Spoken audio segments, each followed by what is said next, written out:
Hi, my name is Nika Alexander. I'm a communications officer with the World Health Organization. I'm here today with Dr. Maria Van Kerkhove. She's the head of the unit that looks at emerging diseases and zoonoses. That's diseases that have come to humans from animals.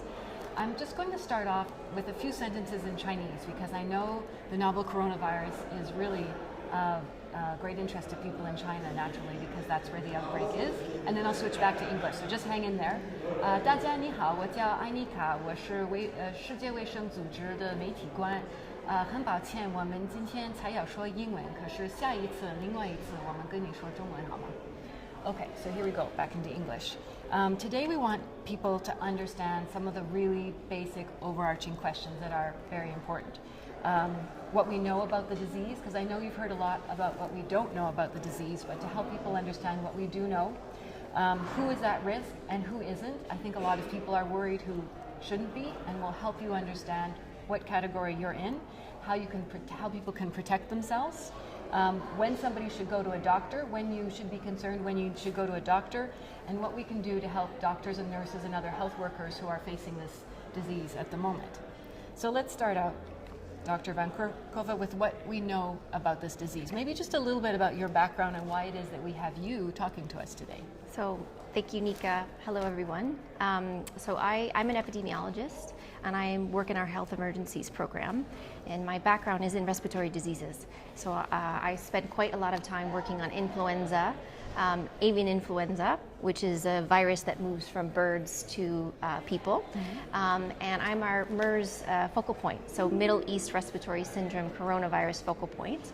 And in this current response, I'm the technical lead in terms of the response for WHO. So what that means, and what I've seen her doing, is she's the one coordinating with all the various teams who are working on this, the people who are working on labs, the people who are doing calls with the doctor and nurses who are actually treating people sick with the disease, and helping. I think one of the things you do is almost raise the questions that we need answers to, and then reach out to partners and see who can help us answer that type of question, and also make sure WHO is putting together the right guidance. So if we need guidance for how a laboratory should test for this disease, and so on, we're saying we need to develop that guidance. Is that about right? That's right. And okay. What we are trying to do here is build upon experiences that we've had with other types of respiratory viruses. This novel coronavirus, novel meaning new, it's something we haven't seen before. And so when something is new, there's a lot of unknowns. We're filling those unknowns at the moment, but we're building on experiences and utilizing our network partners across the globe to help make the most informed guidance to all countries. So we're not starting from zero, we're really building on knowledge we and partners had already. That's right. So what do we know about this disease then? So what we know is that this is a novel coronavirus, a new coronavirus that has not previously been detected in people before. It was first identified in a group of individuals with pneumonia in a city called Wuhan in China. And this was picked up by Chinese authorities through a surveillance system that they put in place after SARS in 2003. The medical surveillance system where they look for unusual events in the hospital system? Yes, like that? that's right. That's right. And because this is a novel coronavirus, what we know is that people who are infected with this virus develop respiratory disease, which means some people will have mild symptoms, which could range from a fever or a runny nose or a slight cough. But some people can also develop pneumonia, and in some patients and some people, they can have very severe disease and die. So that's really scary to hear that some people have died from the disease, and we want you to understand how bad it is. So if 100 people have the disease, what percentage will have that mild disease as you described, and then what percentage might die based on what we know so far? And you know it can change. Yeah, based on what we know so far, 80 people have died out of the total number of people that have been reported. It's about 4%, 3 to 4%. That is a very early number in terms of percentage, and that will likely change as more information becomes available. So 80 of the 2,000 plus 2,700, yes. Or the percentage of people who have died of 2, 3, or 4%. Yes, that's right. That's now, right. that doesn't mean it's not severe. It doesn't No. mean it's not a dangerous disease. It just means that everybody that's infected will not necessarily develop severe disease and die. So when we do surveillance, when we look for cases, we tend to look for people who go to healthcare facility and go to hospital, and those are the people that have disease. What we don't pick up from surveillance systems are those that have the more we call the mild end of the spectrum of disease, and it's important that as Chinese authorities continue to look for cases, they may find individuals who have more mild disease, and that will likely change, the proportion of people that die. Will change over time. Yes. Now, we're asking you to send us your questions with the hashtag AskWHO, and we have a few questions already, Okay. so I'll hit you with those. Let me see. Here we have one question from Kashif Ahmed, who is asking, how does the virus spread? So, Kashif, that's a very good question. What we're trying to understand, what we know from reporting, is that transmission occurs through a respiratory route, which means droplets. So these are small particles that either transmitted through like a sneeze or a cough. But transmission between people occurs amongst very close contact, so family members or healthcare workers. So you have to be in close proximity to one another. We also know that this is a coronavirus, and the original source of this outbreak is likely an animal source. That's currently under investigation. We haven't identified the animal source, but in the beginning of this outbreak, what we believe has happened is that the virus moved from an animal to people. So two types of transmission from an animal to people, and now between people, but mainly amongst close contacts. So the idea being that at the beginning of this outbreak, the first people or the first wave of people who are getting sick somehow got sick, maybe related to this market or to another animal. Yes. And then since then it has been more from one person to another person in the family who may be caring for them, Right. or in a clinic or a hospital where the doctor or nurse is caring for a patient and therefore is very close to them and maybe That's right. exposed to some of the symptoms. That's right. Now, somebody on Twitter is asking, is it true, however, that people who are asymptomatic, meaning they're not coughing, they're not sneezing, they don't have really runny noses, that somebody with the disease without symptoms could still make you sick? Yeah, so this is a very good question. So we've seen some reports that it's possible that people who don't have any symptoms can transmit to other individuals. This is what we call as an asymptomatic person could potentially transmit. We've only seen some case reports of this, so very few numbers. With other coronaviruses, such as Middle East respiratory syndrome coronavirus, we know that this is possible, but it's happening in a very limited extent. But we're still trying to find out more. I think We people are are very concerned on that. Yeah, we about are that still question. trying to find out more, and this would make things a little bit more difficult. But we would still recommend the same things, in terms of making sure that if you're not feeling well, you stay home. And you practice good hand hygiene, where you're washing your hands with soap and water or an alcohol rub, making sure that when you practice respiratory hygiene, you're sneezing into your elbow, you're using a tissue and you're throwing that away right away. That doesn't change no matter what. So practicing that good respiratory etiquette and hand hygiene etiquette is really important for flu season, for any type of respiratory disease. Now, you said if you're feeling unwell, stay home, but there's some conditions around that. Yes, so if you do have fever and you have a cough, you should Difficulty breathing. Thank you, and difficulty breathing. It is important that you do seek health care. Now, this does apply for anybody at any time. If you have difficulty breathing, of course you need to seek health care. Yes. But I think particularly at the time of this outbreak, we're adding a bit more around that, saying that if you are in the area where the virus is transmitted, where there are other people getting sick with the disease. Yes. I think it's important to say, we didn't say this at the beginning, I think it's important to say that in terms of the case numbers, in terms of where we know this virus is circulating, this virus is circulating in China, and it did start in this area of Wuhan, but there is some circulation in other cities in China. And of all of the people who have traveled from China to another country, there are some cases that have traveled from China to another country.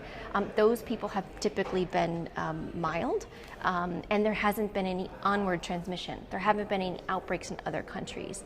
And so not everybody across the globe is at risk for this virus. It's important to know where the virus is circulating, and so you can determine what your individual risk may be.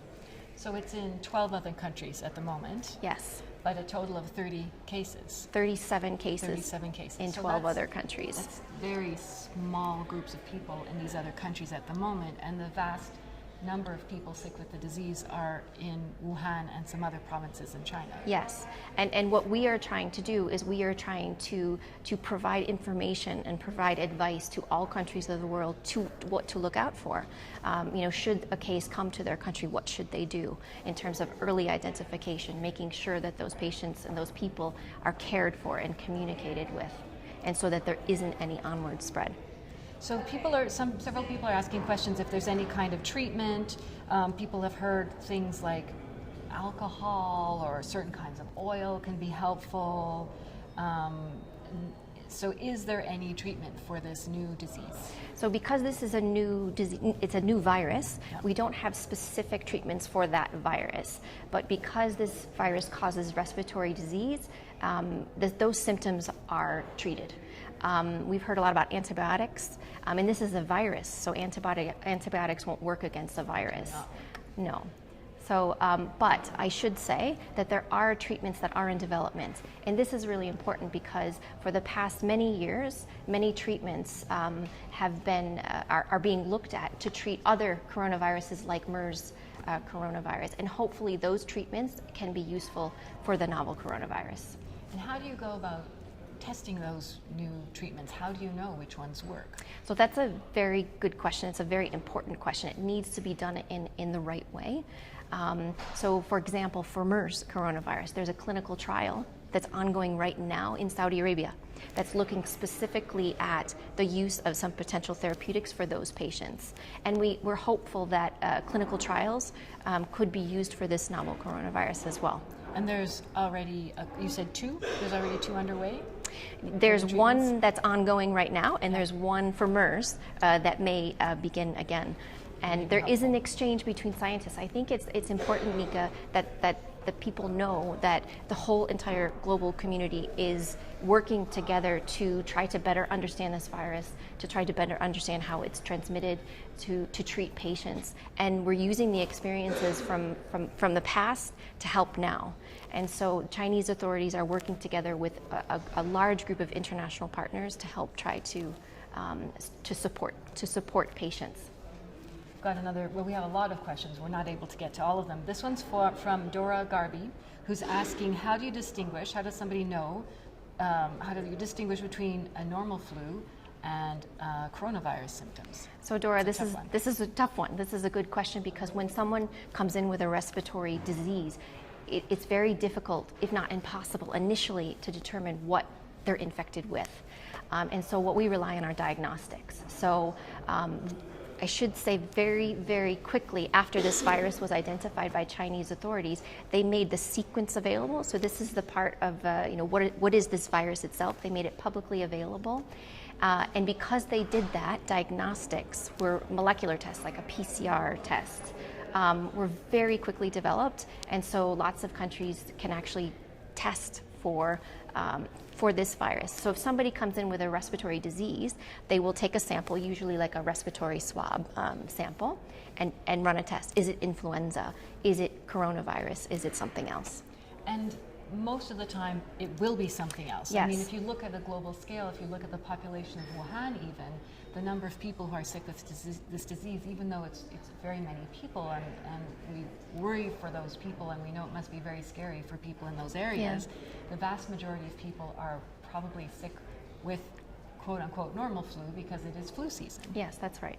That's right. So it makes it, I would think it's it's quite a challenge for healthcare workers to be able to distinguish, is this a person who's sick with a new disease or is this someone who's having a bad flu? Yes, and it's really important that in healthcare facilities, particularly in areas where this virus is circulating, that we protect them. and that they adhere to what we call infection prevention and control measures. These are measures that they would take to ensure that when they come in contact with a patient, that they're wearing appropriate gloves or masks, depending on how they care for that patient. At the moment, when you hear what's happening in Wuhan, it seems like the hospitals are overwhelmed. There's more patients than they're able to care for. Some of the hospitals are overwhelmed at the moment. Yes. How can WHO help with that situation? What kind of advice can we provide to help those healthcare workers and the patients who are worried to have a more streamlined system? Yeah, so that's a good question.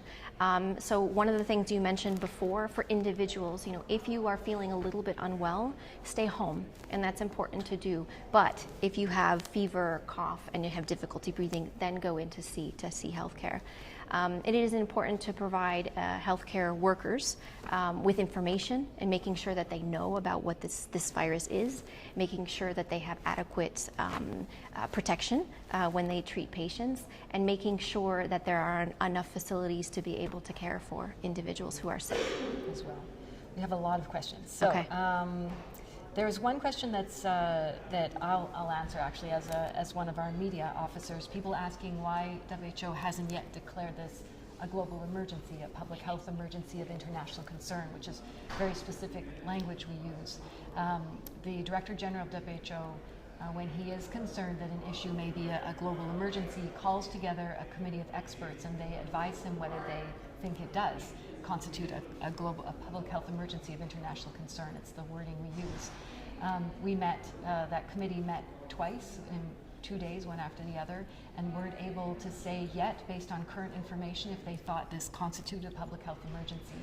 And the Director General decided, for now, not to declare it that, but he said very clearly, this doesn't mean it's not an emergency in China. It absolutely is. Mm-hmm. It also doesn't mean we're not acting. WHO has been acting since we first heard of this cluster, as you said, this group of cases of what in the end was clearly a new virus. So that's the networks of experts are engaged. We're working with our logisticians, for example, are looking at what kind of materials countries need to have on hand, sharing those lists with countries so they know what to do, and so on. That action is happening. And that committee could be reconvened very, very quickly. In a matter of days, the Director General could decide to reconvene the committee and look at that question again. Yes.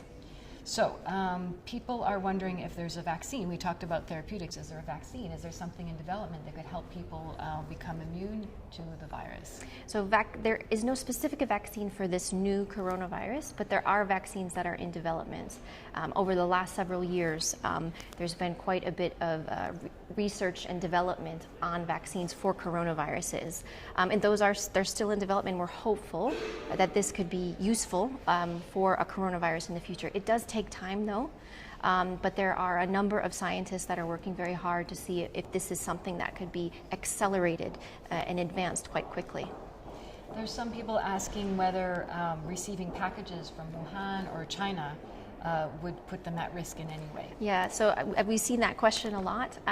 No, I mean, you're not at risk of this virus from receiving a package. Sometimes we look at viruses and how long they can survive on a surface, for example, and they don't survive very long. So if you're receiving something from overseas from China, you're not at risk of contracting this disease. Okay.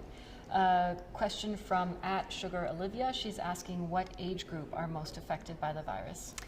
So thanks, Olivia. That's a good question. We have an age range of people that have been reported to have been infected, and they range from the very young, so some children, to older individuals. I don't have a clear breakdown of all of the ages of all of the people, but they've mostly been adults. We haven't had many children infected, but we do know that people that are older and do have underlying conditions, so underlying medical conditions, those are the individuals that are more likely to develop severe disease. So not everyone that's infected will get a severe disease. I think it's also important not just your age group, but where you are. If Olivia's in Wuhan, then there may be people around her, there may be people around her who are sick, and therefore she might be at risk.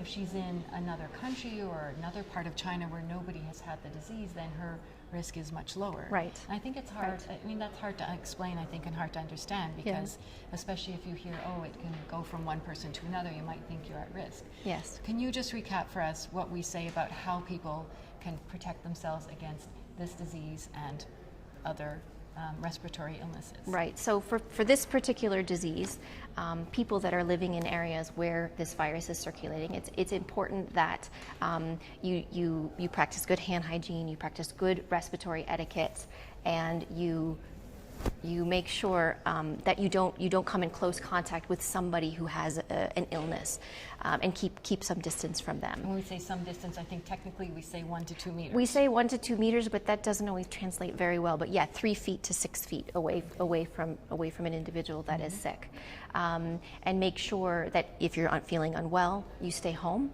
except if you have fever, cough, and difficulty breathing, then go to see healthcare.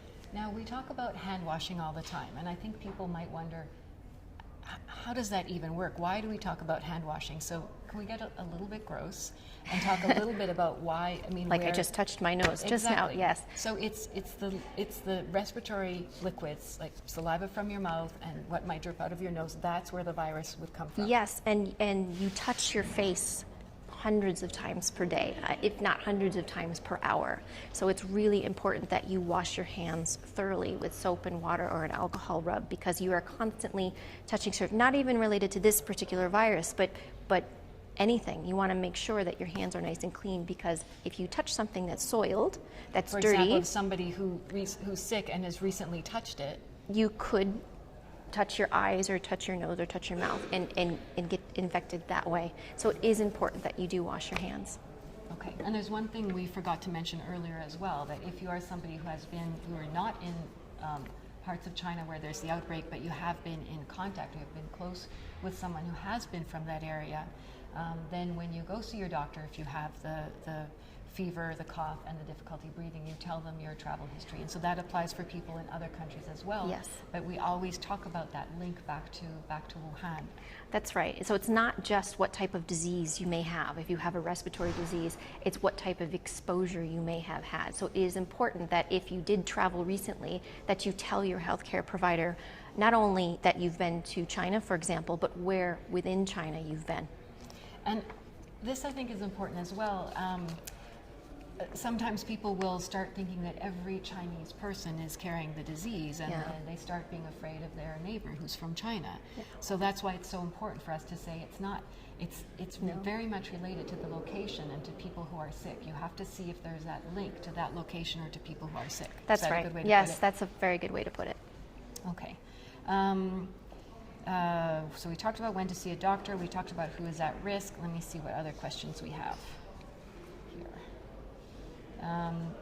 Here we have someone named Shelling00 who's asking, can the virus be spread during the incubation period? So I guess that's what we talked about as well. Before somebody starts coughing and sneezing, can you still get sick from them? It's possible, and we've seen some case reports on this. But as we mentioned earlier, it's important that there are certain types of investigations and studies that are underway where we look at this more systematically from patients. Just because this has happened from some, it doesn't mean that it happens from all. From all. Yeah. And then, I know we sort of just talked about this, but just to repeat it again, if I was someone who was sick with the virus, but I'm not yet coughing and sneezing, so I'm not coughing on your face, how could I make you sick? If I was carrying the virus but hadn't yet started having symptoms, how would I make you sick? So again, it's these droplets. It's these, if you were sneezing or coughing or spitting. But I'm not sneezing or coughing. But you're not sneezing or I have coughing. no symptoms. It's very difficult. It would be very difficult to transmit between people that way. That's why we need to do, it's not a great answer because it doesn't give you the exact thing that you want. But this is why we need to do certain types of studies to determine how exactly do people get infected, in what way. But would it still be, I mean, is it still related to the liquids in my nose and my mouth? Would it be if I had touched my nose, used my phone, passed the phone to you, and then you? We're not sure. We're not sure, but likely. I mean, I bring it back to MERS because that's the example that I know of. And what we think may be happening is that somebody may be carrying it up in their upper respiratory tract, we say, and then almost transmitting it like a fomite, like something that's on a surface, and transmitting it from me, just like you explained. Okay. But we do need more information before we can say for certain if that is happening, how often that is happening, and why it's happening. Okay. There's a lot of questions. We won't be able to get to all of them, and we have to wrap up soon. But we'll be doing these more regularly. You'll get a chance to ask us more questions. And do keep your eye on our website, who.int. There's this whole section on coronavirus. There's Q&As there, questions and answers. We have many posts on social media. You can ask questions there as well. So this is an important one. Is it true the virus is mutating? And people always, you hear that word mutating, which sounds really scary. So do we know, is the virus changing? So there is a global network of scientists and virologists that are looking at all of the sequences that are becoming available. And I should say, again, we're very grateful for all of the sequences that are becoming available from not only China, but countries that are seeing patients. We are looking at all of these viruses to determine if there are changes. We haven't seen any evidence that the virus has changed or that it has mutated, but it is a common question that comes, since this is new, this must be different, this must have changed. But we're watching this very closely, and we haven't seen any evidence that it's mutated or that it's changed. Not for now, but keeping an eye on it. That's right. Okay, I think this will be our last question. It's from Sway T. Pamela from Palau. Okay. What would you recommend to all the hospitals around the world, especially this tiny island in the Micronesian region, about what to do and how to help people? So thanks for that question. That's a very important question. One of the things I say when I talk to people, and I talk to ministries, I talk to family, the most important place in a country, in a city, is the hospitals. It's the emergency departments. Just making sure that they are aware of people that may come in with whatever, even if it's flu, and that they have standard infection prevention and control. Making sure that all of these applications of hand washing, making sure that PPE is there, is enforced. And that's really, really important. So you mean as simple as making sure that the doctors and nurses and the cleaners, they have the right gowns and the right masks, there's hand washing stations or hand cleaning stations for them throughout. And that they're used. So not only is it there, and that's very important, but also that it's used by all of the healthcare professionals. So that has to do with training, I imagine, and yes, protocols, and management has to be sure that they make it possible for people to do all these things. Yes, that's right. That's right. So please let us know if we haven't answered a really burning question for you, if we've confused you somehow, and it is quite a confusing topic, so we hope we haven't brought confusion but have brought more clarity. This situation is going to continue to evolve, so please keep asking us your questions. Let us know what you need to know from us, and we'll do our best to share that with you. Thank you very much, Dr. Maria Van Kerkhove, for being with us today, and thank you for your interest as well. Bye-bye. Thank you.